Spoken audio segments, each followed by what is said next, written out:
tidak ada, kami kembalikan kepada Bapak dosen sebagai pengampu mata kuliah. Kepada Bapak kami persilahkan.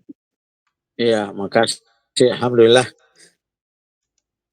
kita mendapat suguhan informasi yang bagus pada pagi hari ini.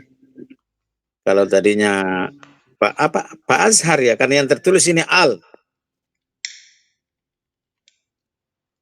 Ya, Azhar, Al Azharus Syarif.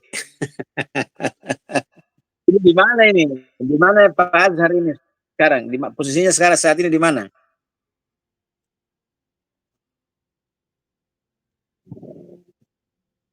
Oh, Saryo Matahari tahan. Situ ada ada travel biowisata ya? Iya, itu kan direkturnya itu orang situ. Kantor pusatnya di Makassar. Ibu siapa? Ode siapa namanya itu? Tidak bergabung di situ biowisata? Belum? Ada, iya ada Pak. Saya yang gabung di situ. Nanti kalau gabung nanti kita sama-sama ketemu umrah nanti. Saya rencana mudah-mudahan ada duit bisa umrah Ramadan. Enak itu kalau umrah Ramadan. Amin. Cuma agak mahal juga biayanya itu kalau umrah Ramadan. Baik, makasih. Alhamdulillah Islam di Rusia. Tadinya Uni Soviet dengan organisasinya itu Pakta Warsawa. Kemudian berhadapan dengan NATO dalam perang dingin. Tapi akibat ya keserakahan Uni Soviet, dia invasi ke Afghanistan selama kurang lebih hampir 20 tahun. Akhirnya dia babak belur, pulang dalam keadaan malu, dan Uni Soviet menjadi bubar. Nah, jadi ya sekarang ini karena Amerika sudah tidak punya lagi musuh, karena Pakta Warsawa sudah hancur, kemudian berdiri Uni Soviet, maka arahannya adalah mencari musuh baru. Apa musuh barunya NATO? Ya Islam. Nah, itulah yang sekarang mereka membuat isu-isu terorisme, Islamophobia, dan seterusnya. Dan bisa kita lihat anggota NATO itu hampir semua banyak warganya Islamophobia, anti-Islam. Tapi di dalamnya juga banyak Muslim, termasuk di Amerika, termasuk di Perancis, termasuk di Jerman, termasuk di New Zealand, dan beberapa negara-negara lain. Tapi Amerika juga dengan proyeknya itu bisa mendapat keuntungan yang luar biasa dengan menciptakan model baru lagi, mencabik-cabik negara Islam, kemudian menjadikan konflik intern di negara, dalam kalangan negara-negara Islam, sehingga timbul ketidakstabilan misalkan. Jadi di Irak dia perang multi internasional. Kalau di masa Nabi namanya perang Al-Azhab. Tapi kan kalah juga. Tapi sekarang ini kan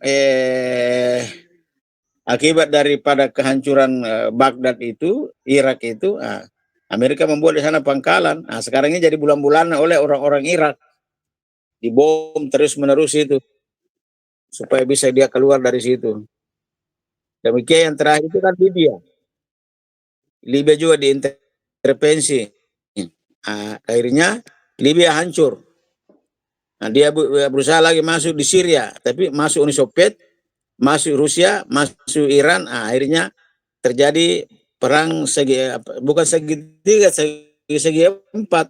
Ada Iran, ada Rusia, ada Syria, kemudian ada Amerika. Tapi kayaknya Amerika bablasan di sana.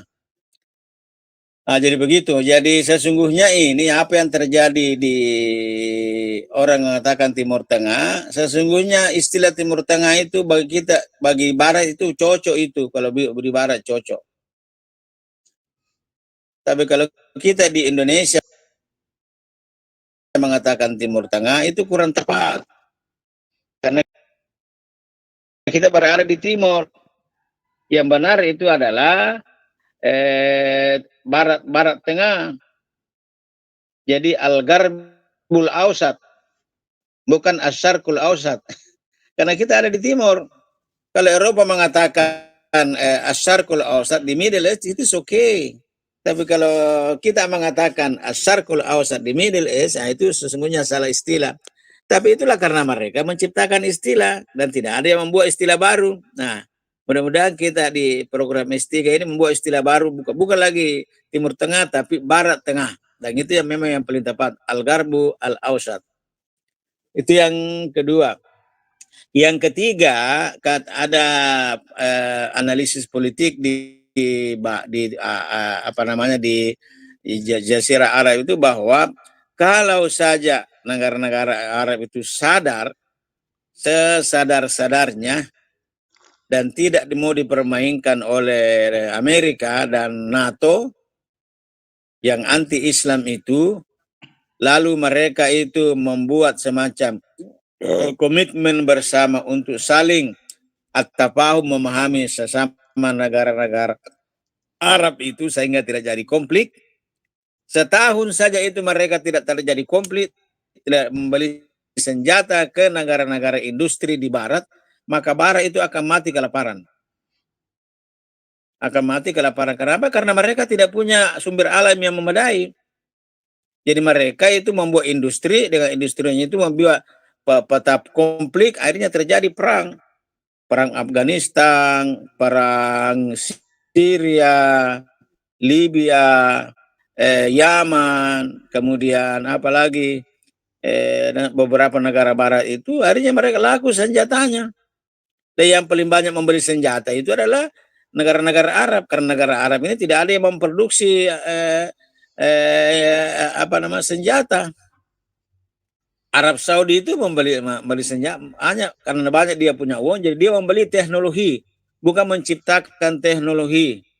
Irak juga begitu, Libya juga begitu, Syria juga begitu, Yaman juga baru mulai. Hamas alhamdulillah sudah mulai memproduksi senjata sendiri. Jadi kalau betul ini disadari oleh negara Arab, 1 tahun saya tidak berperang itu sudah industri Barat itu akan macet dan akan mereka mengemis untuk mencari makan. Nah, itu terbukti ketika saya mengajar di Polandia tahun 2015 yang lalu. Itu katanya Polandia setelah merdeka itu luar biasa kriminal di sana itu. Karena mereka tidak punya sumber alam. Jadi mobil-mobil katanya yang diparkir di jalan itu diambil bannya, diambil apanya untuk dijual. Karena mereka tidak punya penghidupan. Nah, setelah dibuka akses ke luar negeri, nah mereka ke Eropa. Lalu mereka itu hidup di sana. Alhamdulillah sekarang Polandia agak aman. Polandia itu karena saya pernah ke sana, itu di Polandia yang hidup itu hanya pohon tertentu dengan bunga tertentu. Coba bayangkan, hanya pohon dengan pohon tertentu yang bisa hidup, kemudian bunga tertentu yang bisa hidup di tempat-tempat tertentu. Jadi tidak ada produksi pertanian di sana. Akibatnya mereka itu mengimpor dari luar. Tidak ada itu dari sana. Karena saya lihat itu hanya bunga-bunga dengan kayu-kayu tertentu itu yang hidup di Polandia. Jadi sumbernya dia punya itu harus mengimpor bahan baku dari luar untuk dia bisa makan. Nah, itulah di Polandia itu.